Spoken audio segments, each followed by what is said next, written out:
வணக்கம். நம்ம இன்னைக்கு சிஆர்பிசி பேசிக்ஸ் பற்றி கொஞ்சம் பார்ப்போம். ஓகேங்களா? ஃபஸ்ட்டு அஃபென்ஸ்னால் என்னன்னு பார்ப்போம். அஃபென்ஸ்னால் என்ன அப்படின்னா வந்து any act or omission which is made punishable by the law is offence. சரிங்களா? அதாவது என்னன்னாக்கா எதை செய்யணுமோ அதை செஞ்சாகணும், எது செய்யக்கூடாதோ அதை செய்யக்கூடாது. ஓகேவா? ஸோ அப்போது எதை நீ செய்யணுமோ அதை நீ செய்யாமல் விட்டால் அது அஃபென்ஸு, எதை செய்யக்கூடாதோ அதை செஞ்சால் அதுவும் அஃபென்ஸு. இதுதான் விஷயம், வேறு ஒன்றும் இல்லை. எனி ஆக்ட் ஆர் ஒமிஷன், கரெக்டுங்களா, which is made punishable by law is offence. சரிங்களா? இதுதான் பேசிக். நான் கொடுக்குறது எல்லாமே பேசிக்கான இன்ஃபர்மேஷன் தாங்க கொடுக்குறேன், இன்டெப்த்தாலாம் கொடுக்க முடியாதுங்க, இப்பயே சொல்லிடுறேன். ஓகேங்களா? இப்போ ஒவ்வொரு ஸ்டேஷன்லேயும் வந்து பார்த்தீங்கன்னா, ஒவ்வொரு போலீஸ் ஸ்டேஷன்லேயும் அப்படின்னு பார்த்தீங்கன்னா வந்து ரைட்டர்ஸ் வந்து இருப்பாங்க. ரைட்டர்னா நிலைய எழுத்தார் அப்படின்னு சொல்லுவாங்க. நிலைய எழுத்தார் அப்படின்னா என்னன்னா, இப்போ நீங்கள் போய் ஒரு கம்ப்ளைண்ட் கொடுக்குறீங்க அப்படின்னா அந்த புகார்தாரரை வந்து உட்கார வச்சு அவங்ககிட்ட விஷயத்தை கேட்டுட்டு அவங்க என்னென்ன சொல்கிறாங்களோ அதை வந்து he has to reduce the subject matter into writing. இதுதான் மேட்டர், சட்டம் அதுதான் சொல்லுது. சரிங்களா? ஒவ்வொரு போலீஸ் ஸ்டேஷன்லையுமே ஒரு எழுத்தர் அப்படின்னு இருப்பாங்க, நிலைய எழுத்தர் அப்படின்னு இருப்பாங்க. அவங்களுக்கு தான் 511 செக்ஷன் இந்தியன் பீனல் கோடில் இருக்கிற அனைத்து செக்ஷனும் அத்துப்படி. நீங்கள் மற்ற யூனிஃபார்ம் போட்ட போலீஸ்காரங்க நிறைய பேர் இருப்பாங்க, அவங்ககிட்ட போய் கேளுங்களேன், டக்குன்னு கேளுங்களேன். நீங்கள் போய்ட்டு 511 ஐபிசி என்னன்னு கேளுங்க, தெரியாது அவங்களுக்கு, டக்குன்னு முடிப்பாங்க. சரிங்களா?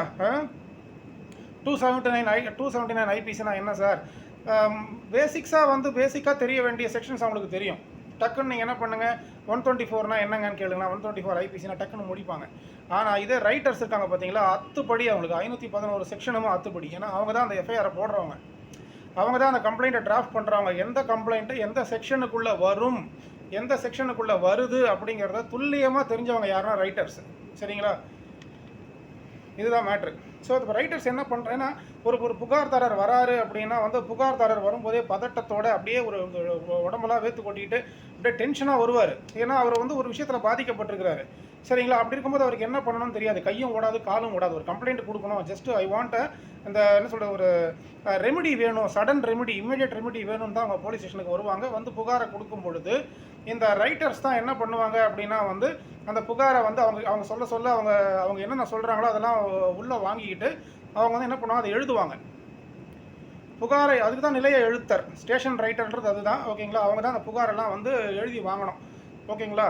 இப்போ அவங்க என்ன பண்ணுறாங்க அப்படின்னா வந்து உனக்கு இது தெரியாதா, அது தெரியாதா, இந்த இடத்துல பெருனர் போடு, இந்த இடத்துல விடுனர் போடு, இந்த இடத்துல மதிப்புக்குரிய ஐயா போடு, இந்த சின்ன ரா போடு, அந்த பெரிய ரா போடு, தமிழ் தெரியாதா உனக்கு, இது கூட தெரியாதா, என்னத்த நீ சாஃப்ட்வேர் இன்ஜினியரு, இப்படியெல்லாம் வந்து பண்ணக்கூடாது, பேசக்கூடாது.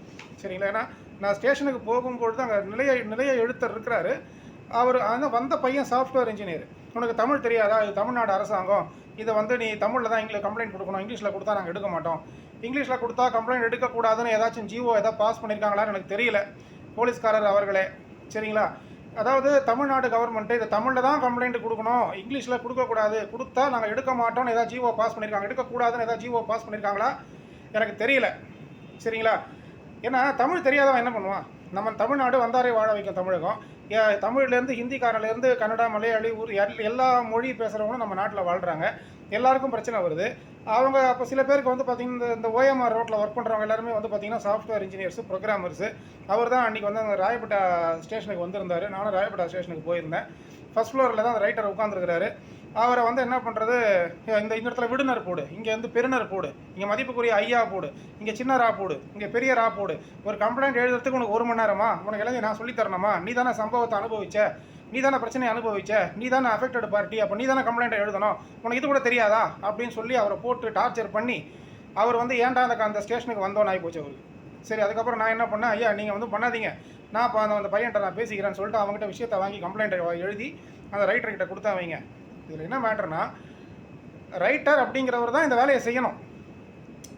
இது கூட தெரியாதா உனக்கு அப்படின்னா அவருக்கு தெரியாது. அவருக்கு ப்ரோக்ராமர், அவர் சாஃப்ட்வேர் ப்ரோக்ராமர். அந்த ப்ரோக்ராமிங் வேலை போலீஸ்காரர் ரைட்டருக்கு தெரியுமா? ரைட்டருக்கு தெரியாது. ஸோ ரைட்டருக்கு தெரிஞ்சது இப்போ அந்த சாஃப்ட்வேர் இன்ஜினியருக்கு தெரியாது, சாஃப்ட்வேர் இன்ஜினியருக்கு தெரிஞ்ச வேலை ரைட்டருக்கு தெரியாது. ஆக மொத்தம் கடவுள் என்ன பண்ணுறாரு, ஒவ்வொருத்தருக்கும் ஒவ்வொரு திறமையை கொடுத்து பூமிக்கு அனுப்புகிறாரு. கரெக்டுங்களா? அதை விட்டுட்டு வந்து என்ன சொல்கிறது, அவருக்கு அந்த திறமை இருக்குது, உங்களுக்கு இந்த திறமை இருக்குது. ஸோ அவர் அந்த திறமையை வச்சு காசாக்குறாரு, நீங்கள் இந்த திறமையை வச்சு காசாக்குறீங்க. கரெக்டுங்களா? அதனால் வந்து உனக்கு இது தெரியாதா அது தெரியாதான்னு சொல்லிட்டு அந்த வந்த புகார்தாரரை வந்து அவரை பிடிச்சி கலாய்க்கிறது, அவரை பிடிச்சி மிரட்டுறது, அவரை கேவலமாக பேசுறது, இதெல்லாம் வந்து என்ன ஆகும் அப்படின்னா வந்து நான் ஏன்டா இந்த ஸ்டேஷனுக்கு வந்தேன்ற அளவுக்கு மனுஷங்க ஆகிடுவாங்க.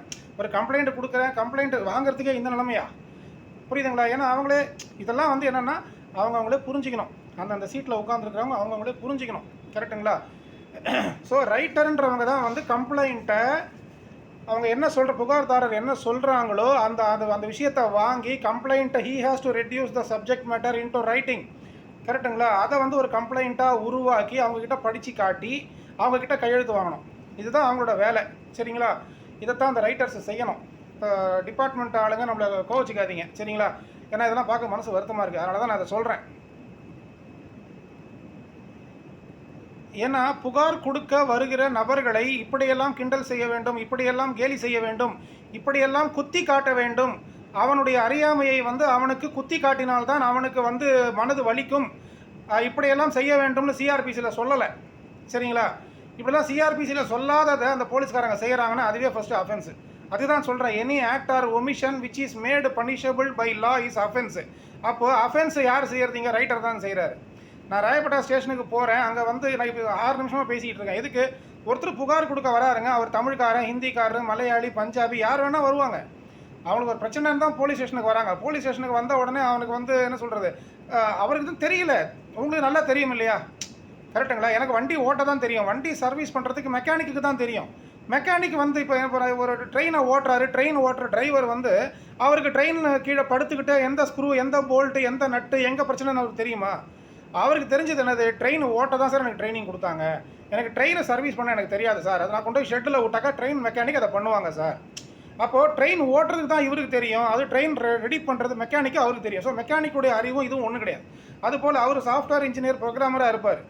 அவருடைய அறிவும் ரைட்டருடைய அறிவும் ஒன்றும் கிடையாது. ரைட்டருக்கு கொடுக்கப்பட்ட வேலை, ரைட்டர் அந்த வேலையில் எக்ஸ்பர்ட். அதுபோல் ப்ரோக்ராமர் C++, .NET, ஜாவா, அந்த பைத்தான் இதை படித்தவங்க இதில் இவங்க எக்ஸ்பர்ட். ஸோ இதில் என்ன ஆகுதுன்னா மனுஷன் வந்து என்ன பண்ணுறாங்க அப்படின்னா ஸ்டேஷனுக்குள்ளே அவமானப்படுத்துறது. அந்த அவமானப்படுத்துறது யார்? இந்த ரைட்டர்ஸு. சரிங்களா? ஃபஸ்ட்டு வந்து ஸ்டேஷனுக்குள்ளே வந்து கலர் ட்ரெஸ் போட்டு உட்காரது தப்பு. ஃபஸ்ட்டு கலர் ட்ரெஸ்ஸில் தான் போட்டு உட்காந்துருக்குறாங்க. அதுக்கு என்ன சொல்கிறது? இப்போது நான் வந்து குறை சொல்லலை. என்ன இது குறை, நீங்கள் குறையாக எடுத்துக்கிட்டாலும் தப்பு கிடையாது. சரிங்களா? என்ன மேட்டர்னா நீங்கள் ஸ்டேஷனுக்குள்ளே நான் போகும்போது பாதி பேர் பார்த்தீங்கன்னா வந்து கலர் ட்ரெஸ்ஸில் உட்காந்துருப்பாங்க. சரிங்களா? ஸ்டேஷனுக்குள்ளே கலர் ட்ரெஸ்ஸில் உட்காரணும்னு ஏதாச்சும் சிஆர்பிஸை சொல்ல இவங்க ரூல்ஸில் ஏதாவது சொல்லப்பட்டிருக்கான்னு எனக்கு தெரியல.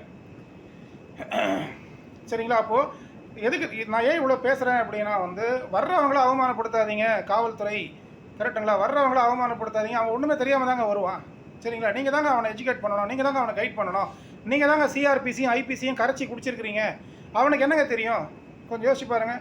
அதனால் அவங்கக்கிட்ட வர்றவங்கக்கிட்ட கண்ணியத்தோடு நடங்க, அவங்கள மரியாதையோடு நடத்துங்க. அதை தான் சொல்கிறேன், வேறு ஒன்றும் கிடையாது. இப்போ நெக்ஸ்ட்டு வந்து இந்த காக்னிசபிள் அஃபென்ஸை பற்றி பார்ப்போம். சரிங்களா? இந்த பொதுமக்கள் வந்து போலீஸை வந்து அப்படியே மொட்டையாக ப்ளேம் பண்ண வேண்டியது. நான் போலீஸ் ஸ்டேஷனுக்கு போனேன், கேஸே எடுக்கலை. நான் போலீஸ் ஸ்டேஷன் போனேன், கம்ப்ளைண்ட்டே எடுக்கலை, போலீஸ்காரங்க ஆக்ஷனே எடுக்கலை அப்படின்ன உடனே ஏங்க நீங்கள் கொடுக்குற கம்ப்ளைண்ட்டுக்கு எல்லாம் வந்து போலீஸ்காரங்க ஆக்ஷன் எடுப்பாங்க நீங்கள் நினைக்கிறீங்களா? காக்னிசபிள் அஃபென்ஸு, நான் காக்னிசபிள் அஃபென்ஸ்னு 2 இருக்குது. கரெக்டுங்களா? இதில் என்னென்னா கொலை, கற்பழிப்பு, chain snatching, bank robbery, POCSO case இதெல்லாம் வந்து பார்த்தீங்கன்னா காக்னிசபிள் அஃபென்ஸு. சரிங்களா? இந்த மாதிரி பெரிய பெரிய குற்றங்கள்லாம் இருக்குது பார்த்தீங்களா? இதெல்லாம் வந்து காக்னிசபிள் அஃபென்ஸ். இதுக்கெல்லாம் வந்து போலீஸ்காரங்க நடவடிக்கை எடுத்தே ஆகணும், எஃப்ஐஆர் போட்டே ஆகணும். அது அவங்க ஆட்டோமேட்டிக்காக அவங்க போடுவாங்க. மற்றபடி இந்த சின்ன சின்ன சண்டைகள்லாம் இருக்குது. இந்த சின்ன சின்ன சண்டை, அந்த மிக்சி ரெடி ஆகலைங்க. மிக்சியெல்லாம் தூக்கிட்டு ஒருத்தர் வராரு. சார் நான் மிக்சியை ரெடி பண்ணி கொடுத்தேன், அவர் சரியாகவே ரெடி பண்ணல. இதுக்கெல்லாம் போய் எஃப்ஐஆர் போட்டுட்டு உட்காந்துருப்பாங்களா? கரெக்டுங்களா? அதெல்லாம் கிடையாது. சட்டம் அப்படி சொல்லலை. இந்த சின்ன சின்ன கோழி சண்டைக்கெல்லாம் வந்து எஃப்ஐஆர் போடணும்லாம் சிஆர்பிசியில் சொல்லப்படலை. சரிங்களா? ஸோ மக்கள் அதை புரிஞ்சிக்கணும். உங்களுடைய ஈகோவுக்காக நீங்கள் கொண்டு போய் ஸ்டேஷனில் போய் நிற்க வேண்டியது போலீஸ்காரங்க உங்களை நிற்க தான் விடுவாங்க. சரிங்களா? அதனால் வந்து காக்னிசபிள் அஃபென்ஸ்னால் என்னதுன்னா போலீஸ் வந்து கேஸை வந்து இன்வெஸ்டிகேட் பண்ணலாம் without the permission and order of the magistrate. இதுதான் மேட்ரு.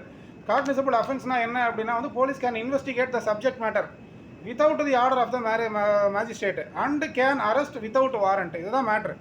இது மாதிரி பெரிய பெரிய கொலை, கற்பழிப்பு, chain snatching, bank robbery, dacoity, கரெக்டுங்களா? இந்த மாதிரி டெக்காய்டினா கூட்டுக்கொள்ளை. கரெக்டுங்களா? அடிதடி பண்ணுறது, ரத்த காயம் ஏற்படுத்துறது, கற்பழிக்கிறது, சின்ன குழந்தைங்களை இந்த மாதிரிலாம் பெரிய பெரிய அஃபென்சஸ்லாம் வந்து பண்ணுறாங்க அப்படின்னா ஐயா இந்த அஃபென்ஸ் பண்ணிட்டாங்க ஐயா நான் போய் விசாரிக்கலாமான்லாம் இன்ஸ்பெக்டர் போய் மேஜிஸ்ட்ரேட்டை கேட்க வேண்டிய அவசியம் இல்லை.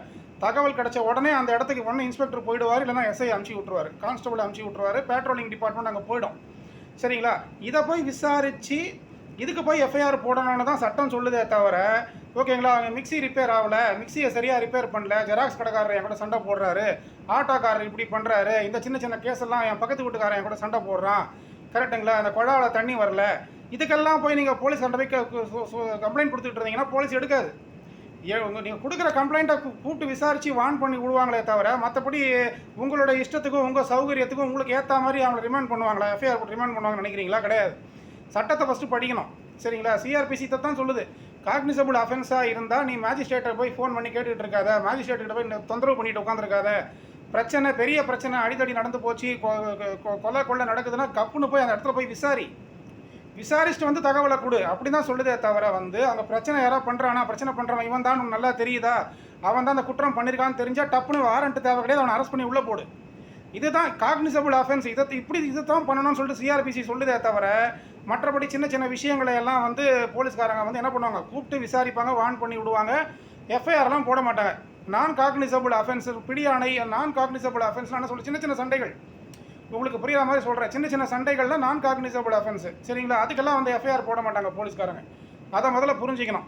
கரெக்டுங்களா, அதை விட்டு போலீஸ் டிபார்ட்மெண்ட்டை வந்து அப்படியே பிளைண்டாக ப்ளேம் பண்ண வேண்டியது.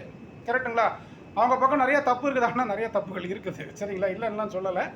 ஆனால் வந்து என்ன பண்ணுறது, கொஞ்சம் நம்ம அட்ஜஸ்ட் பண்ணி தான் போக வேண்டியிருக்கு. உங்களுக்கு போலீஸ்காரங்க ஆக்ஷன் எடுக்கலாம், ஸ்ட்ரைட்டாக கோர்ட்டுக்கு வந்துருங்க, வக்கீல பாருங்கள். கரெக்டுங்களா, இந்த எஃப்ஐஆர் போடும்பொழுது வந்து பார்த்தீங்கன்னா எஃப்ஐஆர் காப்பியை வந்து ஃப்ரீயாக தான் கொடுக்கணுன்னு தான் வந்து சட்டம் சொல்லுது. சிஆர்பிசி 154 அதைத்தான் சொல்லுது. எஃப்ஐஆரை வந்து நீங்கள் என்ன பண்ணுங்கள், அதாவது எஃப்ஐஆர் ஒன்ஸ் போட்டுட்டாங்க அப்படின்னா அதை வெப்சைட்டில் அப்லோடு பண்ணணும். சரிங்களா, தமிழ்நாடு போலீஸ் வெப்சைட்டில் அதை அப்லோடு பண்ணிடணும் 24 ஹவர்ஸுக்குள்ளே அப்படின்னு சொல்லிட்டு சுப்ரீம் கோர்ட் ஜட்ஜ்மெண்ட் இருக்குது. சரிங்களா, எஃப்ஐஆர் பதிவு பண்ணிட்டாங்க அப்படின்னா அதை ஃப்ரீயாக வந்து அந்த புகார்தாரருக்கு வந்து ஃப்ரீ காப்பி கொடுத்து தான் ஆகணும், ஃப்ரீயாக தான் கொடுக்கணுன்னு தான் சட்டம் சொல்லுது. சரிங்களா, அதாவது எஃப்ஐஆர் போடுறதுக்கு எந்த ஒரு காசும் நீங்கள் கொடுக்க வேண்டிய அவசியம் இல்லை. கரெக்டுங்களா, நீங்கள் கொடுக்குற தகவல் வந்து கரெக்டான தகவலாக இருக்கணும். கரெக்டுங்களா, கரெக்டான தகவல்னால் வந்து அதாவது போலீஸ் டிபார்ட்மெண்ட்டில் நீங்கள் ஒரு தகவல் கொடுக்குறீங்க அப்படின்னா அது உண்மையான தகவல்களாக இருக்கணும், ஆத்தென்டிக் இன்ஃபர்மேஷனாக இருக்கணும். நீங்கள் கொடுக்குற தகவலுக்கெல்லாம் எஃப்ஐஆர் போட்டு கொடுத்துருவாங்கன்னா நீங்கள் நினைக்கக்கூடாது. அது ஃபஸ்ட்டு அதை புரிஞ்சிக்கணும். காக்னிசபிள் அஃபென்ஸுக்கு மட்டும்தான் எஃப்ஐஆர் போடுவாங்க.